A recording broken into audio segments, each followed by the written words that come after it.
After studying this module, you shall be able to get an overview of the investment decision process, which is called the capital budgeting process, and grasp the manner in which risk and uncertainty can be incorporated into the decision making process.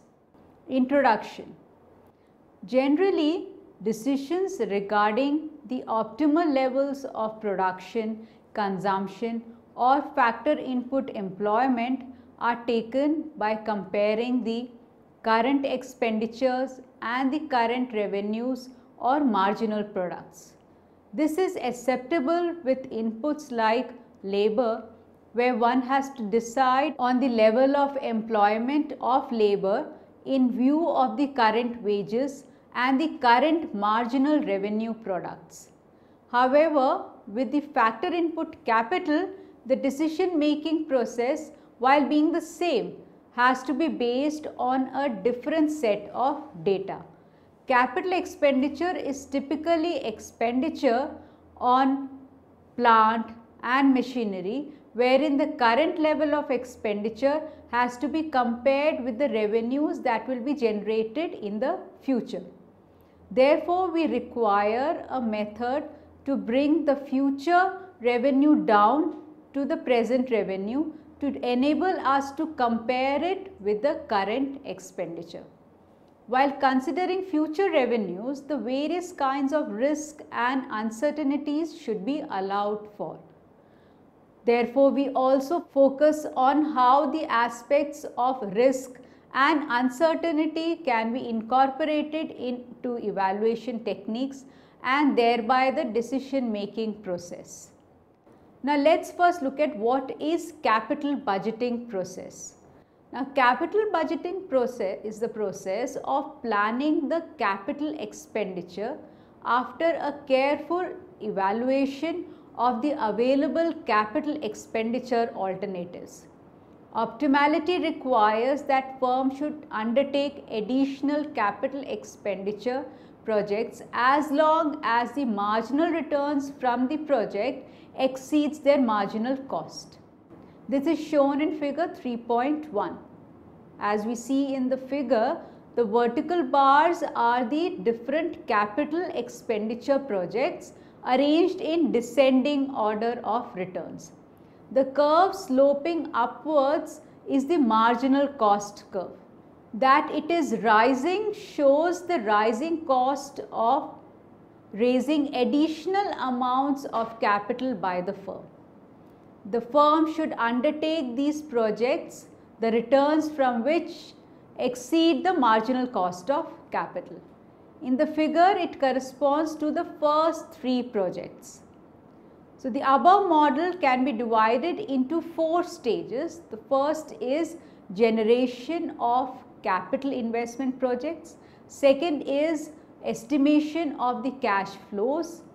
Third, evaluation of investment projects.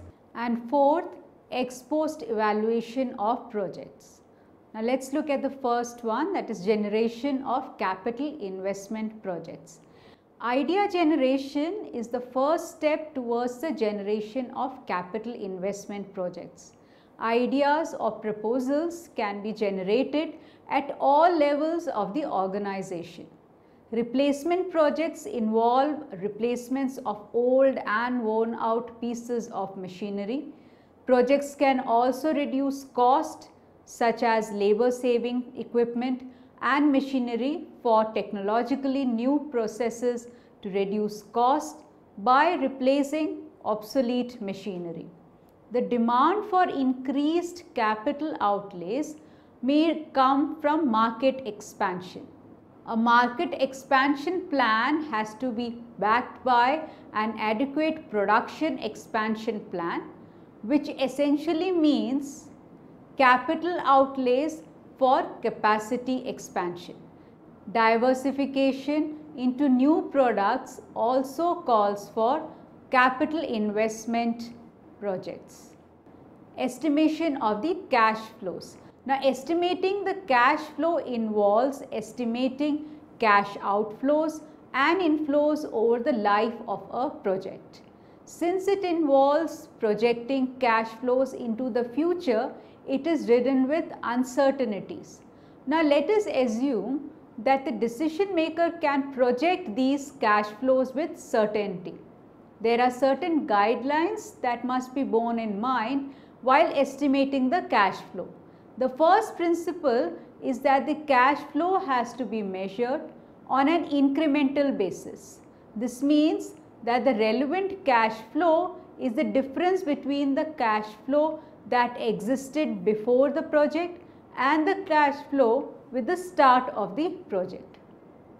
The second principle is that the cash flow should be post-tax flow. The third principle is that it should consider both direct and the indirect effects of the project in its cost and benefits stream. Now, if capital investment of one division of a firm is going to help reduce cost of other divisions also, these reductions have to be considered in the cash flow of the project. Now, according to the fourth principle, all sunk costs are to be ignored. Sunk costs are those costs that are incurred in the past or have been committed to and cannot be withdrawn under any circumstance. The fifth principle is that the resources employed in the project should be valued at their opportunity cost, that is, at what has been foregone.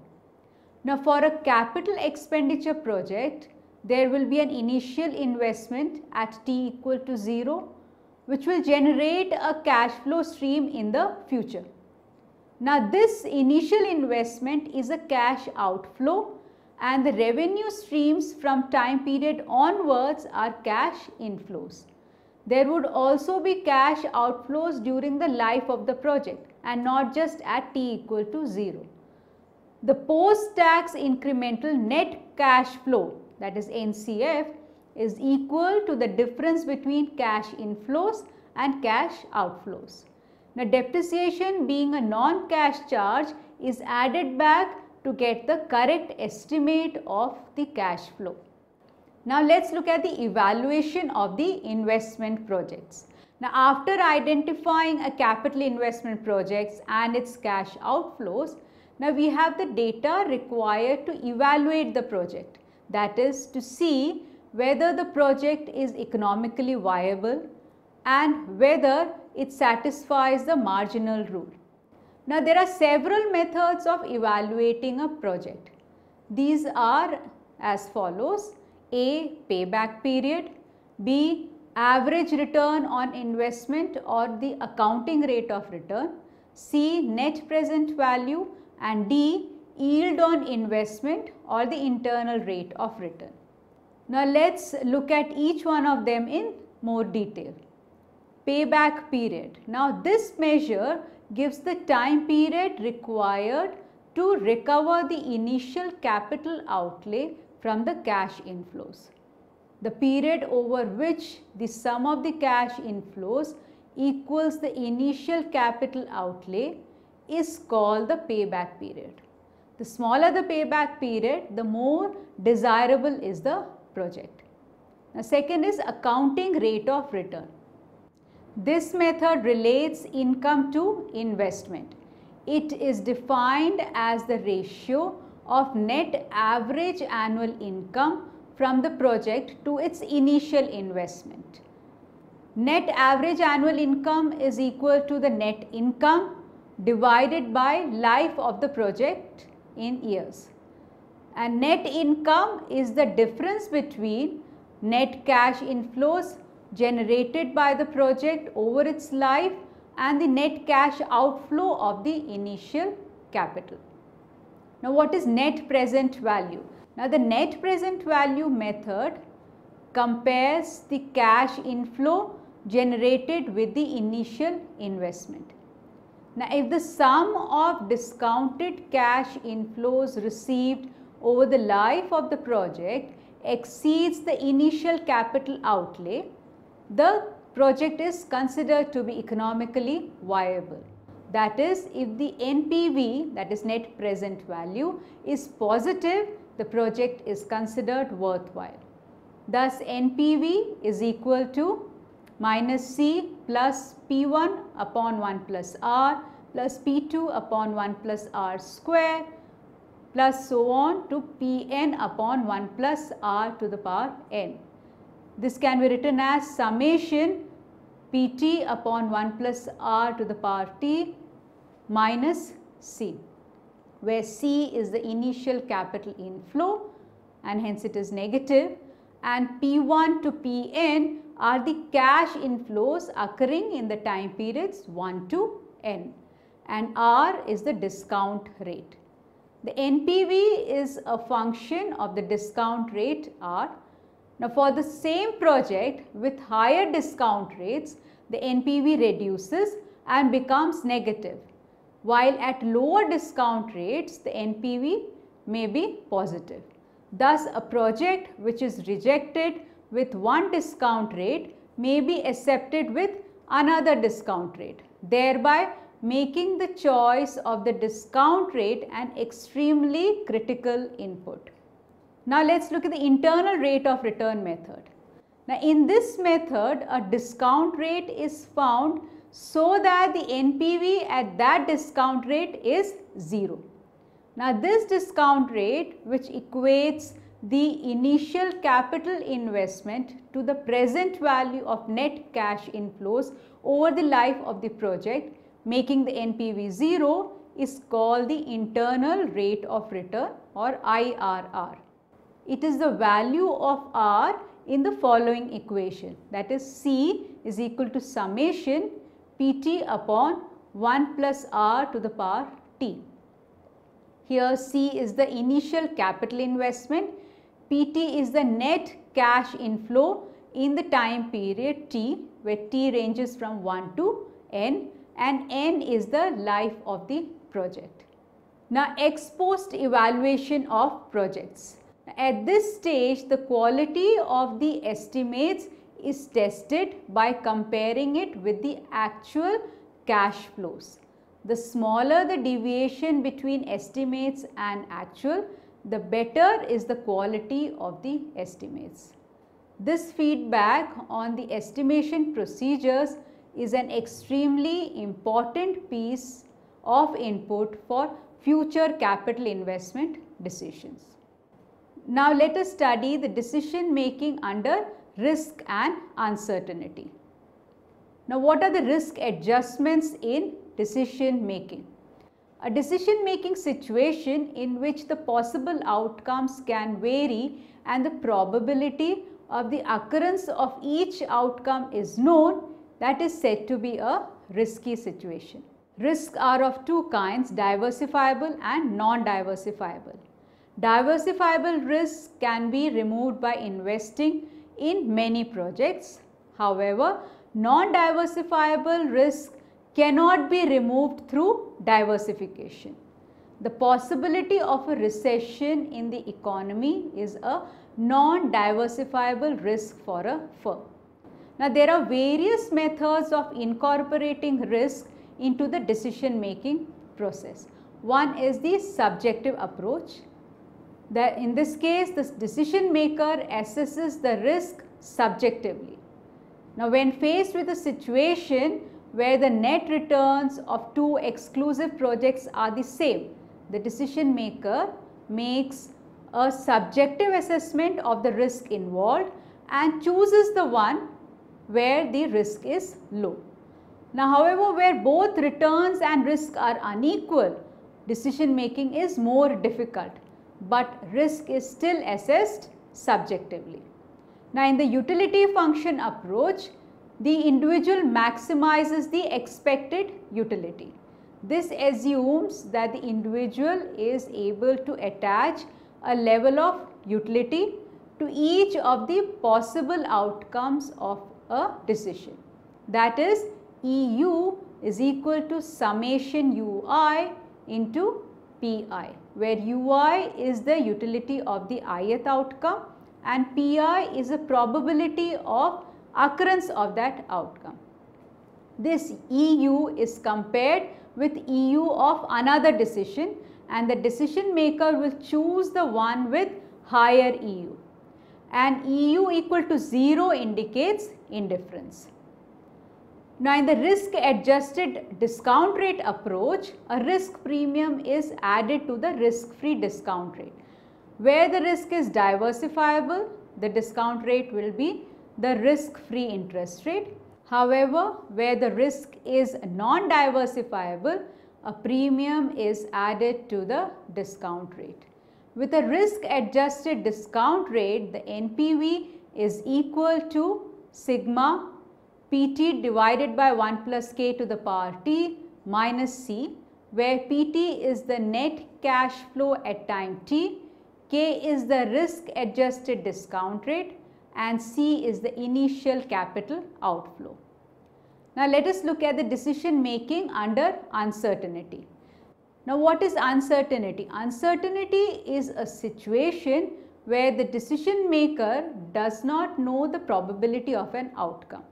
In such situations, there are some decision rules that the decision maker can use, provided he can identify the possible outcomes and the payoffs associated with each other.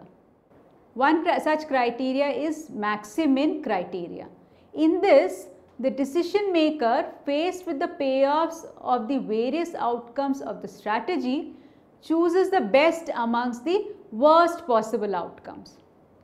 So, in this criteria, decision maker examines the minimum payoff that would result from each solution alternative and then selects the one with the maximum of the minimum payoff. Now, let us take an example to illustrate this. Consider the case of a manufacturer of laptops who is faced with the problem of selecting one of the two models to be manufactured. The profit depends on the market acceptability of the model, which at present is uncertain, but it has been broadly classified into 4 categories: excellent, good, fair and poor. Similarly, we have profits for the case where market acceptability is good, fair and poor. Now, the question arises, which model should the company select? It should be noted that the probability of the market acceptability being excellent, good, fair or poor is not given. So, this implies that it is a case of decision making under uncertainty. Now, using the maximin criteria, we will first calculate the minimum payoffs for each of the model. Now, as is evident from the above table, in the worst scenario, model A can give a profit of rupees 8,000 and model B will give a loss of rupees 12,000. Based on the maximin criteria, the maximum of the minimum, that is 8,000, or model A will be selected. Therefore, the company will select model A. Now, let us look at the other criteria, which is called the minimax regret criteria. This criteria enables the decision maker to select the investment project that minimizes the maximum regret. Regret represents opportunity loss, that is the opportunity to obtain a higher payoff if another strategy has been selected.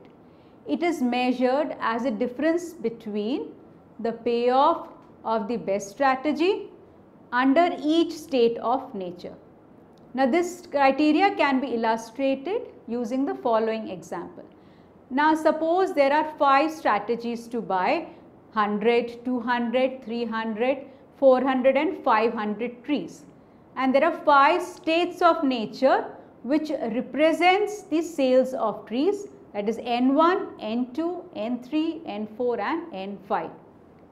N1 is the case where 100 trees are sold, N2 is the case where 200 trees are sold, and so on. If we had the probability of each state, then we could have calculated the expected value of each state and chosen the maximum expected value.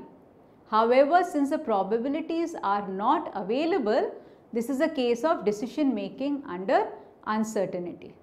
Now each of the values in the matrix represent the payoffs of the combination of strategies and states of nature. Like for example, 1500 is the payoff if 100 trees are bought and sold, and so on. Now regret corresponds to a particular state of nature, because for each state of nature there are multiple strategies, and depending on the strategy that the decision maker chooses, the regret may vary. Now for the state of nature N1, the highest payoff is 1500. So ideally strategy S1 should be chosen. Now considering that S1 is not chosen, so then what would be the regret for each strategy for N1? So for S1 N1 combination, the regret would be 0, that is 1500 minus 1500. For S2 N1, the regret would be 2500, that is 1500 minus 1000. Similarly, regrets can be calculated for different strategies for each state of nature. The idea here with the minimax regret criteria is to choose a strategy which even in the worst case scenario would give the minimum regrets. Now besides the above explained criteria, now let's study more how to manage the risk and uncertainty. So there are many other ways of reducing risk and uncertainty. One is seeking more information. Now in many situations the uncertainty can be reduced by seeking out more information. For example, if the investment was towards the development and launch of a new product, the uncertainty regarding the success or failure of the product launch can to a great extent be removed by launching a trial version of the product in a representative market. Now second option is diversification. Now where the risk is diversifiable, investors invest in several diverse assets with differing levels of risk, so that on an average the risk is evened out. So diversification can be undertaken at the level of both the stockholders and the firm. At the level of stockholders, it happens when individuals, in order to diversify the risk, invest in a portfolio of assets. At the level of the firm, a firm acquires a wide range of firms in unrelated industries, the rationale being that these acquisitions would reduce the inherent cyclical risk of the industry to which the acquiring firm belongs. Whereas at the firm level, such kinds of diversifications are costly. They are much more easily managed at the stockholders level with no premium attached. Another option is hedging. Now this is a strategy to reduce the risk, wherein the investor takes off setting positions in the ownership of an asset through instruments called derivatives.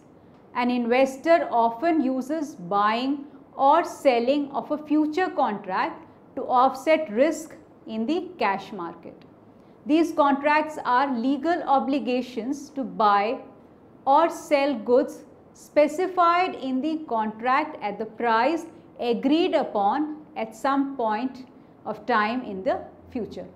Now this shields the investor against price fluctuations in the future. Purchasing insurance is another option. It involves paying a premium to protect against different kinds of risk like accident, fire, death, etc.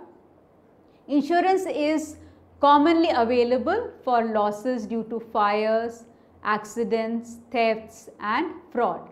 Now whether insurance is required or not depends on the degree of risk averseness of the buyer, his assessment of the severity of the consequences of the event occurring and the premium itself. Then we also have the restricted use of firm specific assets as an option. Here setting up a production center that necessitates the use of a firm specific asset ties down the producer. Firm specific assets do not have general purpose uses, and so in the event of a closure, resale of these assets is not easy.